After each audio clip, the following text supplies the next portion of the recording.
tapos na yung ano, Eid. Pero pag Ramadan hindi pa.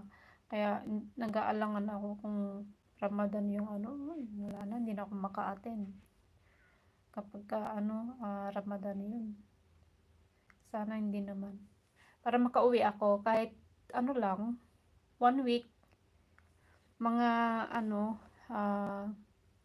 kasi nung last year vacation ko is 19 days lang. 19 days tapos balik uli ako dito. Parang wala lang. Pagod nga eh. Pagod nga eh. Pero thankful pa rin kahit 6 years noon na hindi ako bakasyon. Pero ngayon, pag bakasyon uli, ganun din siguro. Dali lang. Hindi naman ako nagtatagal sa Pilipinas kasi nga ayaw na nila akong payagan 45 days, hindi kagaya dati. Ngayon wala na. Hindi na sila pumapayag. Gusto nila agad bumalik. Gusto nila 1 week, 2 weeks, mga 15 days. Ganun yun. Kasi magbabakasyon din sila eh.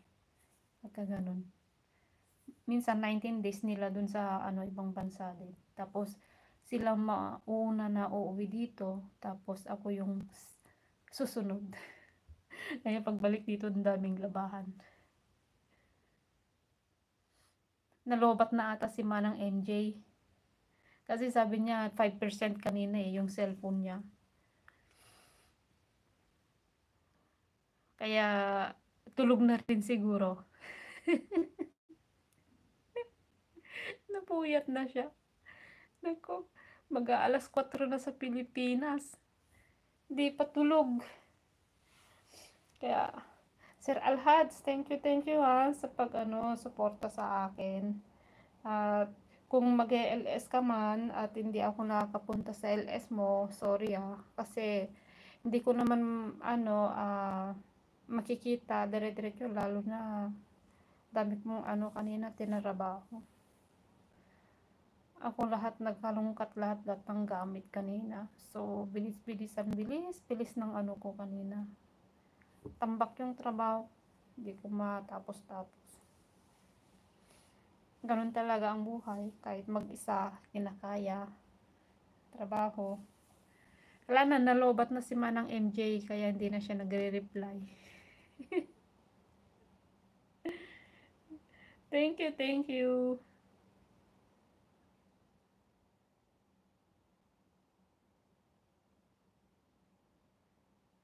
Ay, wala ka palang pasok bukas, Sir Alhads? Kasi nga, Friday, di ba? Friday na pala.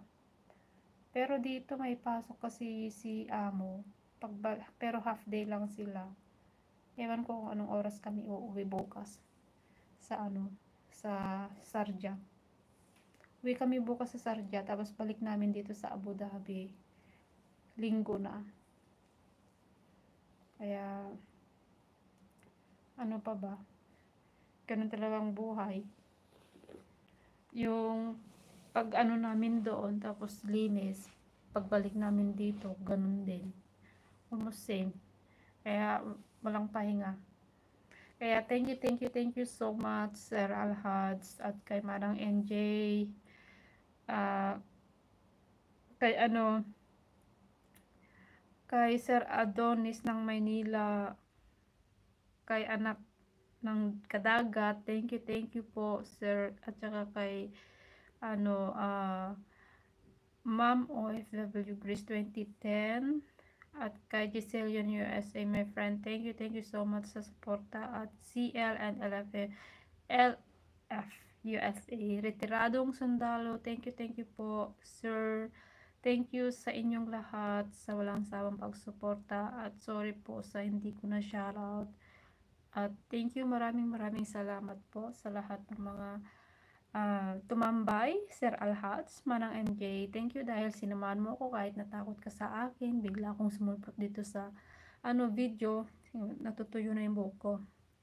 Kaya thank you everyone, and have a blessed Thursday. Friday sa Pilipinas. Thursday ngayon. Kaya thank you and God bless everyone. Maraming salamat.